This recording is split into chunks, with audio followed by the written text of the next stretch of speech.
ஆரவல்லி மலைகளை வரையறுக்க நிபுணர் குழு அமைக்க உச்சநீதிமன்றம் உத்தரவு பிறப்பித்திருக்கிறது.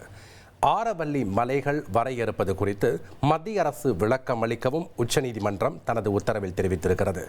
மத்திய அரசின் பரிந்துரையில் 100 மீட்டர் இருப்பது மட்டுமே ஆரவல்லி மலை என தெரிவிக்கப்பட்டுள்ளது.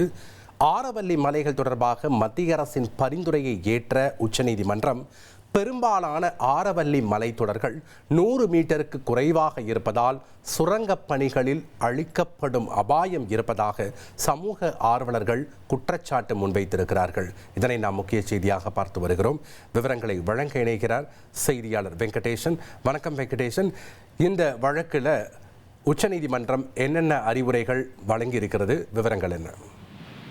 வணக்கம். டெல்லி, ஹரியானா, ராஜஸ்தான், குஜராத் ஆகிய மாநிலங்களில் பறந்து விரிந்துள்ள ஆரவல்லி மலைத்தொடர் தொடர்பாக மத்திய சுற்றுச்சூழல் அமைச்சகம் அளித்த வரையறையை உச்சநீதிமன்றம் கடந்த நவம்பர் 20 ஏற்றது. அந்த வரையறையை தற்போது உச்சநீதிமன்றம் நிறுத்தி வைத்துள்ளது.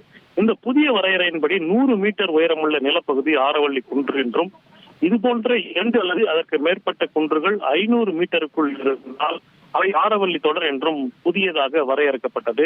இந்த புதிய வரையறை என்பது சுரங்க பணிகளுக்கும் கட்டுமான பணிகளுக்கும் வழிவகுக்கும் என சுற்றுச்சூழல் ஆர்வலர்கள் கவலை தெரிவித்து வந்த நிலையில்தான் இந்த விவகாரத்தை உச்சநீதிமன்றம் தாமாக முன் வந்து வழக்கு பதிவு செய்தது. இந்த வழக்கை உச்சநீதிமன்ற தலைமை நீதிபதி சூரியகாந்த் தலைமையிலான அமர்வு விசாரித்தது.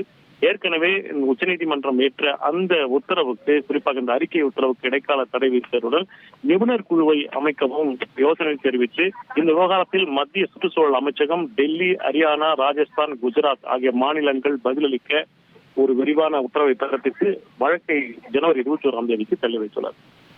நன்றி வெங்கடேசன், உங்களுடைய தகவல்களுக்கு. இனி செல்லும் இடமெல்லாம் செய்தி. தந்தை டிவியின் வாட்ஸ்அப் சேனலை ஃபாலோ பண்ணினா செல்ல இருக்கும் இடமெல்லாம் செய்தி. இதோ QR கோட் இப்பவே ஸ்கேன் பண்ணுங்க, ஃபாலோ பண்ணுங்க.